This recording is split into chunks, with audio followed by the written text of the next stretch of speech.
Tyson, Yeah. before we get on to wrestling and boxing, I just want to ask you about your book. You're now an author. When's it out? When can we get it? What's the title? It's called Behind the Mask, autobiography by Tyson Fury. No punches have been pulled, reveal all. First time ever, actually. November the 14th release, really good read. Is it a tough process getting it all out again, going back over, or is it good to reflect? Bringing up bad memories and going back. And I started this book when I was in a really low place, and I've ended this book in a really high place. So it's been a good bit of both worlds.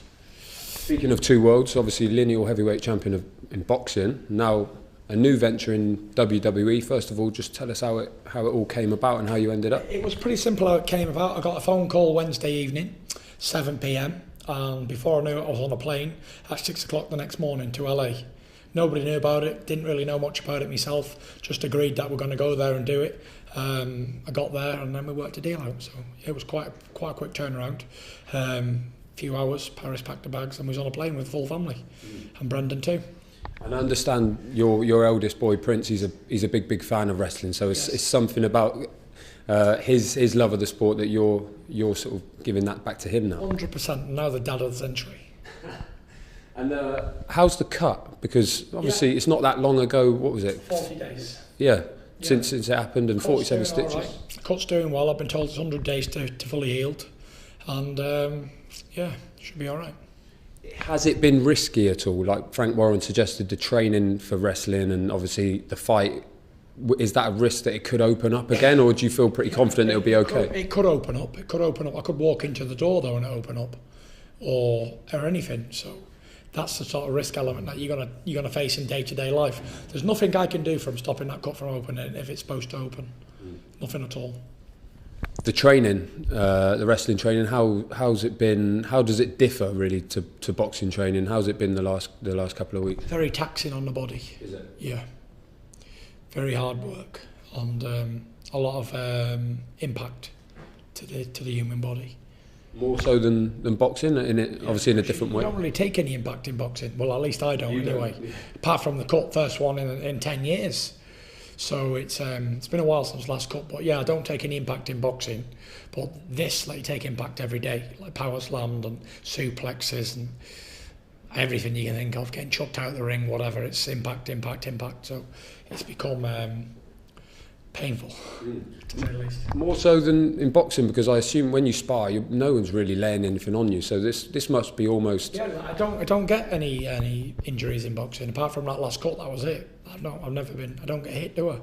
So yeah, it's a lot more impact than boxing for sure. I'd just say maybe 100 times more. Really? That's how much it is, because I'm actually getting picked up and slammed onto a floor, hard floor, and I don't ever get that in boxing, ever.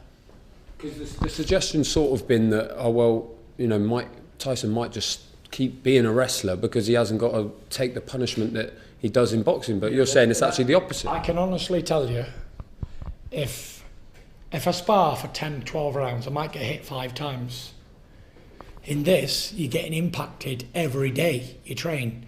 Every time I go to that gym and train for 2 hours, there'll be impact. Getting smashed onto the floor, into the ropes, or into a corner. So maybe not 100 times more impact, but I'd definitely say 50 to 60 times more impact. So anyone who says wrestling's easier than boxing is full of shit. They don't know what they're talking about.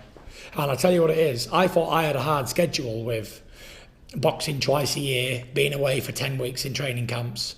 These guys are away every day. They wrestle 5 nights a week. Braun Strowman had 191 matches last year. I had 2. Yeah. So which one's more impact? Which one's more taxing on the body? 2 fights a year or 91? So yeah. With that in mind, then, where does your long-term future lie? Is this just a cameo, or is this a long-term plan? And where does boxing fit in now in your future? You know, the future's bright, the future's orange. That was an old slogan from years ago. Everything happens, and we've got to see what happens while it's there. You know, wrestling's here, the opportunities happen for me. I've took it with both hands. We'll see where that leads. No big plans for the future, but I never say never. And even with boxing, no big plans for the future. You know, take one day at a time and see where it goes. You know, we never know what's around the corner. I'm looking forward to being happy. That's it. You know, like a lot of people have been saying, I've got no ambition and this and that. Why should I have ambition to do something I've already done 1,000 times? You know, it's like, I've been a champion, still a lineal champion. It's like, what more can I achieve? I already beat Deontay Wilder. Well, that's definitely a victory for me. So, you know, I beat the best of the game, of my era, and that's it. You know, I go back again and again and again. How long's a piece of string? Just on the subject of Wilder, just finally, February 22nd was the date we were all sort of working towards and looking ahead to. Is that still on the agenda? Do you think that's still what you're looking at when you sort of visualise how next year's going to... It's not me. Wilder's got to fight Ortiz, so we'll see how that fight goes, and then we can make a decision whether it's going to be in February or not. Because if he loses, then it's definitely not going to be in February, is it? It's not going to happen at all. It's going to have a rematch with Ortiz. So yeah, then we'll have to look for a new opponent for February 22nd. Either or, I'll be fighting on February 22nd, whether it's Wilder... Yeah. Whatever happens in other people's lives and careers, none of my concern. But my life and career, I'll be boxing Feb 22nd in Las Vegas, that's for sure. And next year... Provided I don't get run over in the meantime. Indeed. Or the cut is okay during on Halloween. Yeah. Whether the cut's okay or not, I'll still be fighting February 22nd. Because that's what I do. Indeed.